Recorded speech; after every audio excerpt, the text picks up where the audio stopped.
Our society pushes us to numb rather than expand. By keeping us within survival mode, again, our focus is narrowed. And when our focus is narrowed, we're less likely to go and do big things. So we limit ourselves by allowing ourselves to stay in scarcity mindset and survival mode.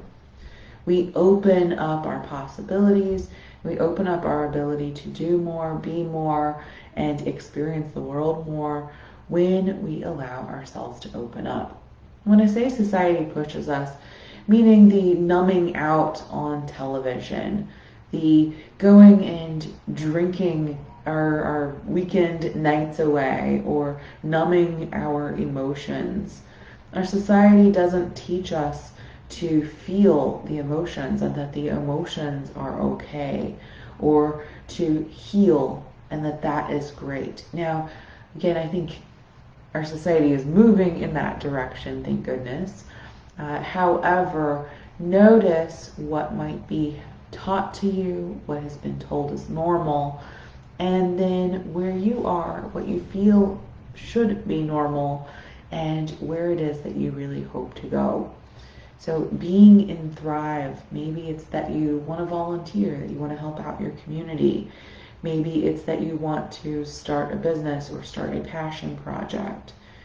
Maybe it's just you want to be outside more or actually be able to take a vacation.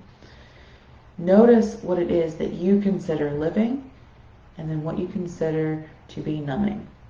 You should take some time and really picture, what it is, the things that the habit that you would really like to have. We've worked on that in a previous session with each other. So today, we're just going to do a little review. That we're opening up to love and hope and trust and abundant mindset. And notice your feelings towards that. Sometimes we hear those words and we've been conditioned that those are fluffy. Those are fluffy words. That maybe they're not real. But that's something that, again, if we are stuck in scarcity, then they're not going to feel real. But chances are you've felt those feelings at some point in your life. You've had a taste of them, so you know that they exist. And then in scarcity, we are constant stress, whether it's this undertone of stress, these giant waves of stress, or just staying at high stress. We might have learned that that's the way that we work best because of all of that adrenaline. And so we've chosen to stay in this stress for such a long time that we've burnt out. Maybe our life has just constantly given us a strong undertone of stress. And so that's just what feels natural and comfortable for us. So we naturally just make decisions that keep us there.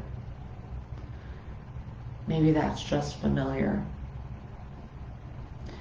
And so we think of a small baby who is just laying there. They're given everything they need. And then at some point they learn stress. They learn how to keep themselves safe.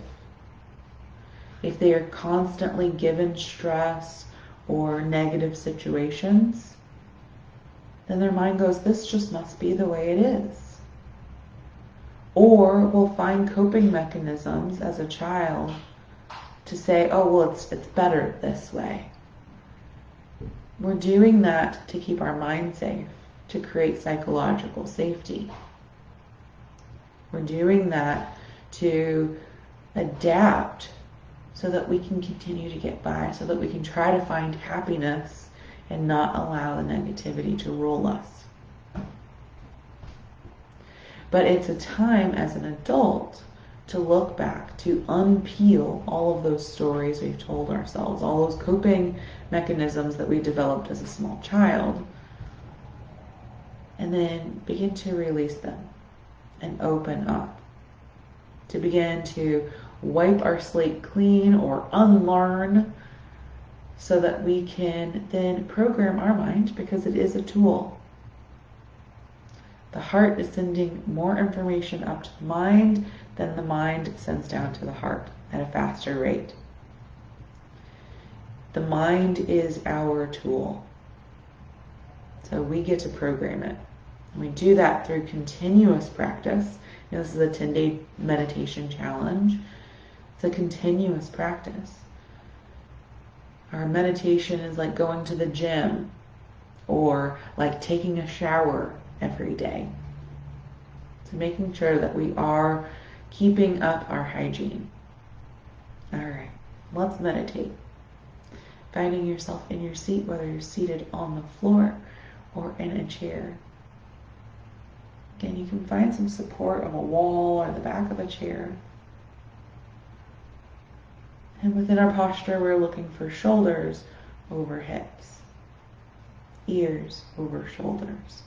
So if you're sitting on the floor, you might be leaned back just slightly so that we're sitting on the sits bones, but we're not resting into the tailbone. So we're going to keep the chest up, keep the rib cage open, elbows under shoulders, shoulders under ears.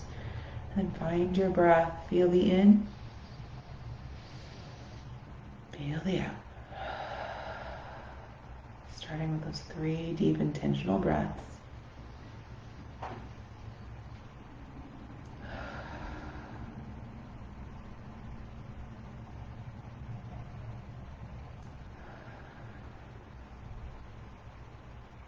We're just going to imagine a small baby or yourself as a baby.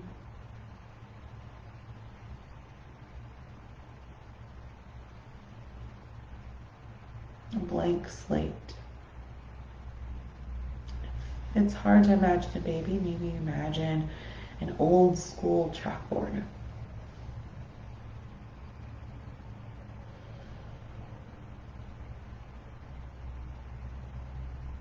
Allowing that to come into your mind. Maybe it's not crystal clear. It will be the more and more you practice. We start somewhere and we get stronger and stronger.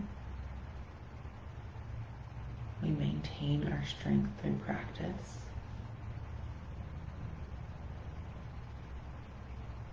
And on that chalkboard, we write in chalk. And when we erase it, it leaves a slight film.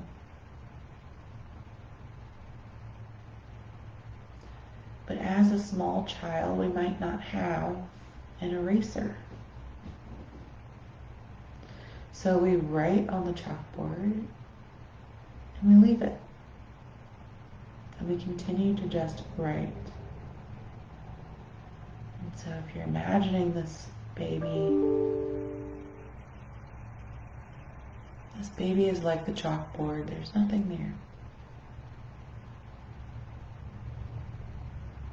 Just love. But eventually the baby learns that if I cry, I get what I need. So some of these things that are written on our internal chalkboard are positive things. They're not all negative.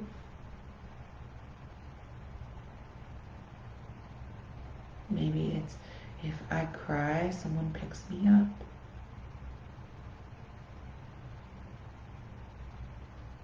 And for others, it might have been, I cry and no one ever comes, I'm alone.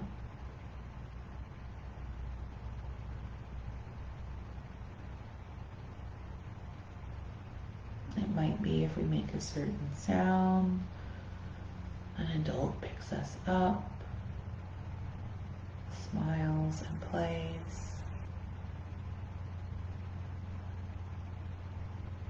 And neither one of these are good or bad.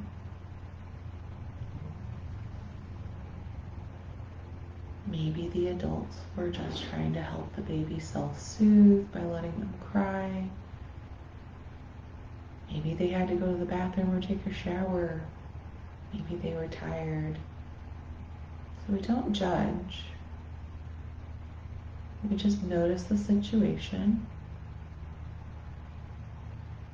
And from these experiences, a small child, a small baby, can take these several different ways depending on our own disposition, our own temperament.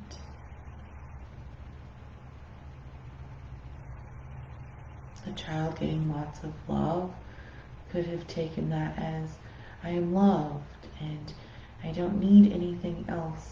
I have everything I need.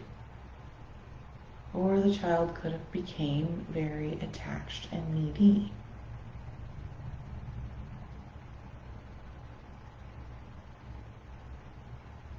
Again, nothing is ever good or bad. It just simply is what is.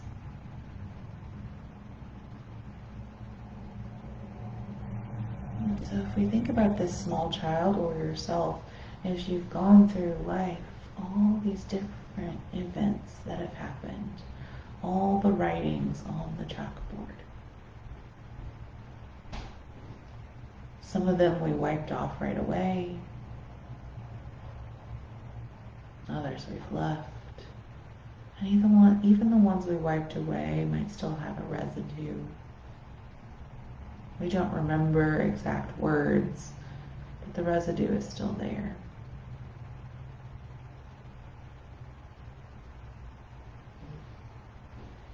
And crawling and walking and living life until this point. We might try to take the eraser and erase everything off the chalkboard, but the residue is still there. And through meditation, we take the time, maybe a washcloth with a small corner of it wet, and just begin very slowly to wipe away and clean the chalkboard. We can choose to leave certain thoughts there as we examine them.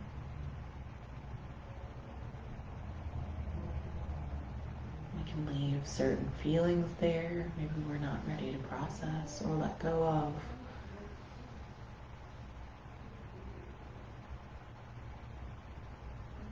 We must clean the washcloth and come back. We just take the washcloth and try to wipe it all off really quickly. We often smear it around.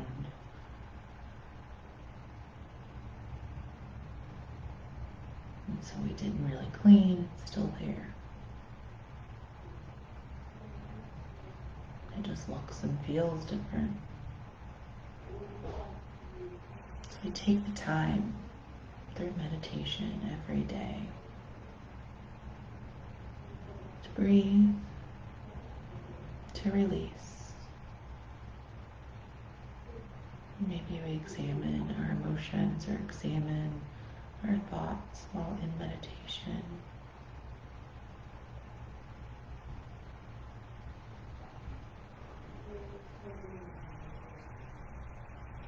Maybe we just sit and breathe and just wash away.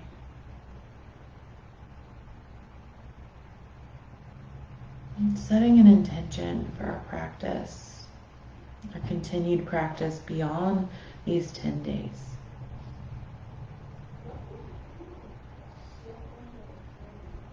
Setting that intention, and as we set an intention, we tend to make it conditional or non-conditional.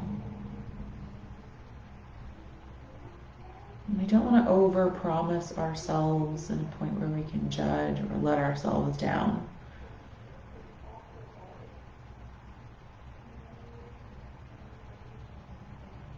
So noticing what is something, promise you can make to yourself that you can keep.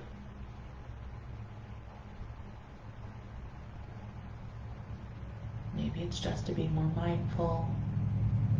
Maybe it's to join more meditations.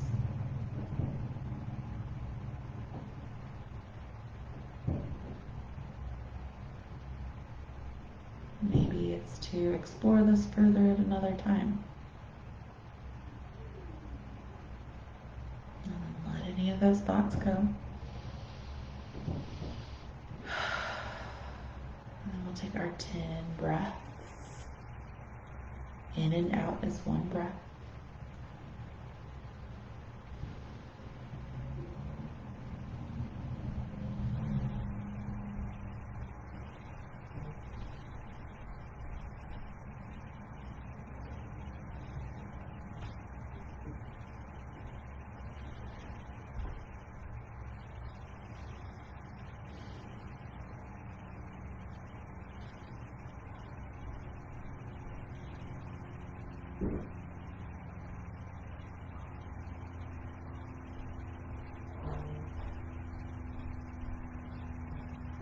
And when you're ready, opening up, taking that big stretch.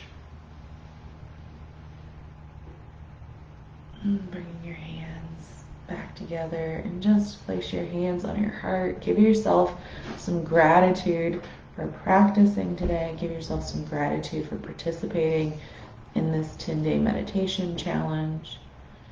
And if you have purchased this as a course, there will be resources further in the resource section. If you're looking to continue your practice, we do have a Learn to Meditate course that we do live, and of course it's also recorded. And in that, it's 4 sessions. They're about an hour, a little bit longer than an hour each one.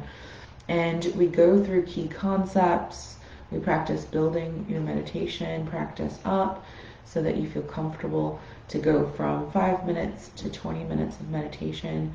We work on creating that consistency, processing the feelings, thoughts, emotions that are coming up during those meditations. We learn how to label our thoughts and label our emotions so that we can dive deeper and really create a mindful life. So if you're interested in that, I will have the link below, or you can just comment interested and I will get back with you. And thank you so much for participating in 10 days of meditation, moving from surviving to thriving. And again, this is a continued practice to continue your healing, the unpeeling, and then creating the life that you are worthy of, that you are already enough. Just allowing yourself to believe that. Thank you for practicing. I'm Izzy Nally, and I will see you later.